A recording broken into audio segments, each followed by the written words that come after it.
নমস্কার, আমি তৃষ্ণা। আমার চ্যানেল রান্নাবাটিতে আপনাদের সবাইকে স্বাগত জানাই। আমি আজকে আপনাদেরকে তৈরি করে দেখাবো অনুষ্ঠান বাড়ির মতন কাতলা মাছের কালিয়া।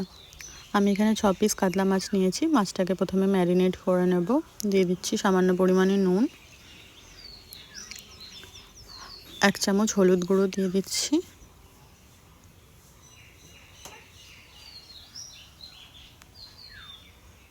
আর দিয়ে দিচ্ছি 1 চামচ সরষের তেল।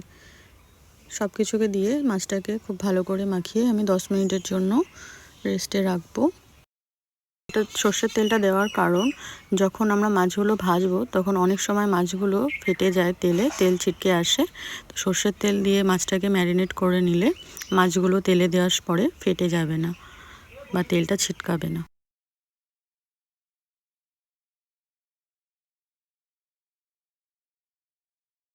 দশ মিনিট পর আমি বেশ কিছুটা সর্ষের তেল গরম করতে বসিয়ে দিয়েছিলাম। তেলটা খুব ভালোভাবে গরম হয়ে গেছে।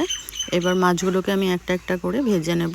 হালকা লালচে করে মাছগুলোকে ভেজে নেব, বেশি কড়া করে ভাজবো না মাছগুলো।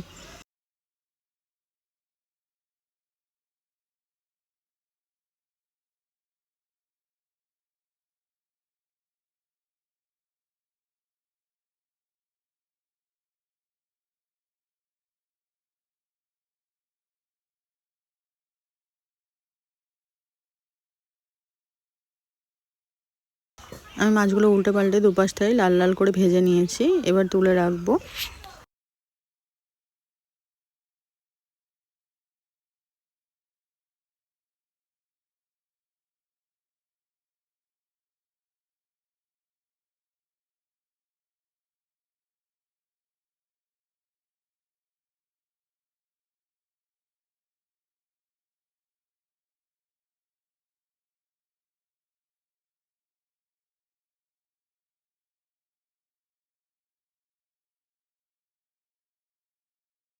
এবার পরে যে 2 পিস মাছ ছিল সেই মাছ দুটোকেও লাল লাল করে ভেজে তুলে রাখবো।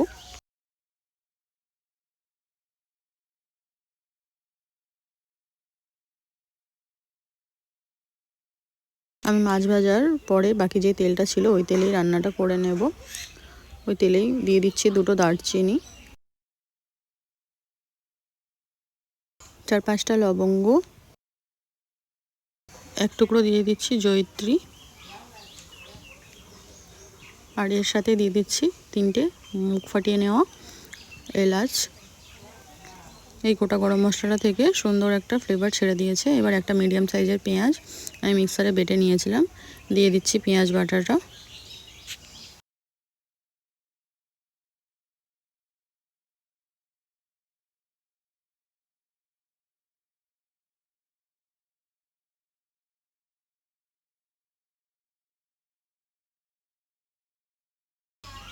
পেঁয়াজ বাটাটা দিয়ে তেলে 2 মিনিট নাড়াচাড়া করে নেব।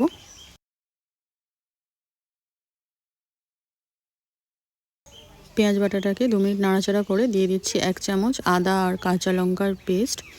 আদা আর কাঁচা লঙ্কাটাকেও আদার কাঁচা গন্ধ যাওয়া পর্যন্ত একটু নাড়াচাড়া করে নেব পেঁয়াজের সাথে। এখানে আমি রসুনের ব্যবহার করিনি, আপনারা চাইলে রসুনের ব্যবহারও করতে পারেন।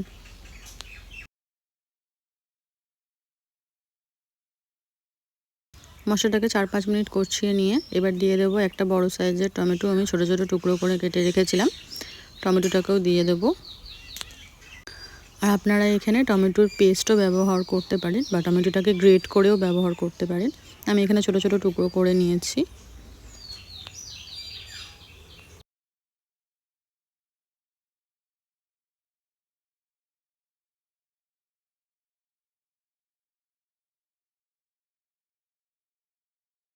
সামান্য পরিমাণে একটু নুন দিয়ে দেবো যাতে টমেটোটা তাড়াতাড়ি গলে যায়।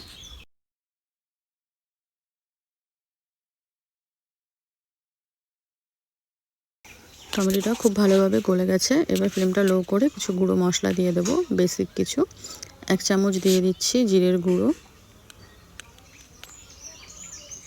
1 চামচ দিয়ে দিচ্ছি ধনের গুঁড়ো,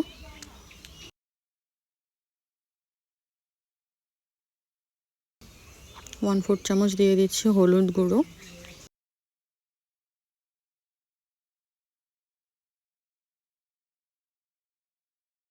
আর 1 চামচ দিয়ে দিচ্ছি কাশ্মীরি রেড চিলি পাউডার, এটা কালারের জন্য। ঝালের জন্য কাঁচা লঙ্কা ব্যবহার করেছিলাম। এবার সামান্য পরিমাণে একটু জল দিয়ে মশলাটাকে কষিয়ে নেব, যাতে মশলাটা পুড়ে না যায়। মশলাটাকে খুব ভালোভাবে কষিয়ে নেব তেল সেপারেট হয়ে যাওয়া পর্যন্ত।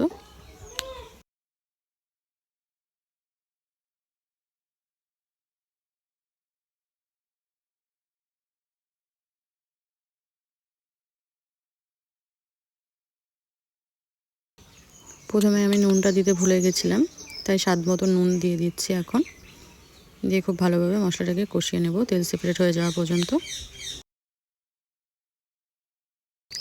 মশলাটাকে খুব ভালোভাবে কষিয়ে নিয়েছি, তেলটা সেপারেট হয়ে গেছে। এবার এখানে হাফ মুঠো মতন কিছু দিয়ে দিচ্ছি কিশমিশ, এটা অপশনাল, আপনারা চাইলে নাও ব্যবহার করতে পারেন। আর অনুষ্ঠান বাড়ির মতন আমি রান্না করে আপনাদেরকে দেখাচ্ছি, তার জন্য কিশমিশটা ব্যবহার করলাম। মশলা থেকে তেল ছেড়ে দিয়েছে, এবার দিয়ে দিচ্ছি ফেটানো টক দই। আমি এখানে 4 চামচ টক দইকে খুব ভালোভাবে ফেটিয়ে রেখেছিলাম। টক দইটাকে দিয়ে মশলাটাকে আবারও খুব ভালোভাবে কষিয়ে নেব তেলটা সেপারেট হয়ে যাওয়া পর্যন্ত। আর এই সময় অবশ্যই গ্যাসের ফ্লেমটা লো টু মিডিয়ামে রাখবেন, নাহলে দইটা ফেটে যেতে পারে।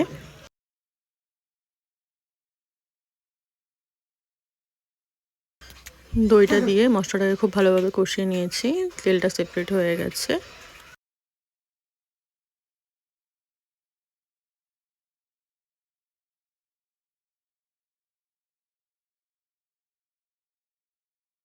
এবার আমি এখানে দিয়ে দেবো গ্রেভির জন্য জল। আপনারা যেরকম গ্রেভি পছন্দ করেন সেরকম সেই বুঝে জলের ব্যবহার করবেন। আমি এখানে বেশি গ্রেভি করব না, পরিমাণ মতো জল দিয়ে দিয়েছি। এবার ঝোলটাকে ফুটতে দেব। ঝোলটা ফুটে উঠেছে, এবার একটা একটা করে আমি ভেজে রাখা মাছগুলো দিয়ে দিচ্ছি।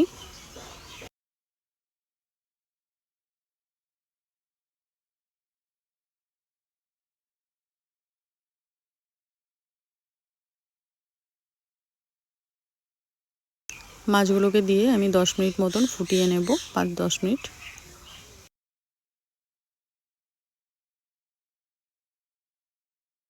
দশ মিনিট মতন ফুটিয়ে নিয়ে আমি গ্যাসের ফ্লেমটা অফ করে দিয়ে দিচ্ছি হাফ চামচ গরম মশলার গুঁড়ো, হাফ চা চামচ।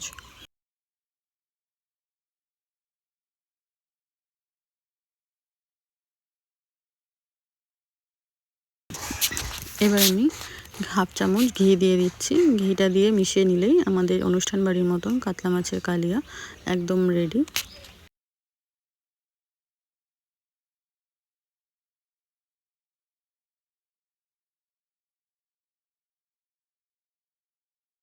আমার অনুষ্ঠান বাড়ির মতন কাতলা মাছের কালিয়া একদম রেডি। আর আমার এই আজকের রান্নার ভিডিওটা যদি আপনাদের ভালো লেগে থাকে তাহলে অবশ্যই আমার চ্যানেলটিকে লাইক এবং সাবস্ক্রাইব করে আমার পাশে থাকবেন। আর আপনারা বাড়িতে খুব সহজভাবে অনুষ্ঠান বাড়ির মতো কাতলা মাছের কালিয়া তৈরি করে নিতে পারেন। বাড়িতে তৈরি করলে আমাকে অবশ্যই কমেন্ট করে জানাতে ভুলবেন না। দেখা হচ্ছে আবার কোনো নতুন রেসিপির সাথে। ভালো থাকবেন, সুস্থ থাকবেন।